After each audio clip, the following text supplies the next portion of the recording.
اهميه الاعمال الادبيه العالميه الاجنبيه لما تمام. بتترجم، ايه الاضافه اللي ممكن تضيفها؟ طيب خلينا نبدأ بمقولة حلوة قوي بتقول: تكلم حتى أراك. من غير ما البني آدم اللي قدامي بيتكلم أنا مش صحيح. عارف تفكيره، مش عارف ثقافته، مش عارف هو مين، مش عارف بيفكر في إيه، مش عارف طباعه، مش عارف عاداته. وأكتر حاجة بتنقل طباع وعادات الشعوب هي الأعمال الأدبية. طبعا. مسرح، أفلام، سينما، كتب، روايات.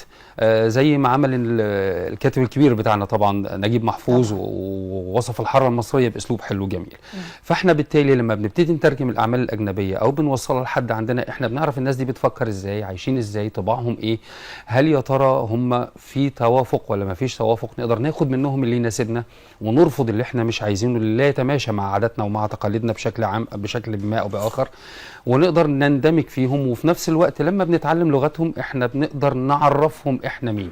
فما حدش بيبقى فاهمنا بشكل غلط، ما حدش بيفتكرنا ان احنا متعصبين او ناس ما عندناش فكر، ما عندناش ثقافة، ما عندناش علم. لا بالعكس، بنبقى واصلين عندهم لمرحلة كبيرة جدا، لان هو لما ببتدي اتعامل معاه هو بيفهمني وانا بفهمه. وده مش هيحصل غير لما ابتدي اترجم.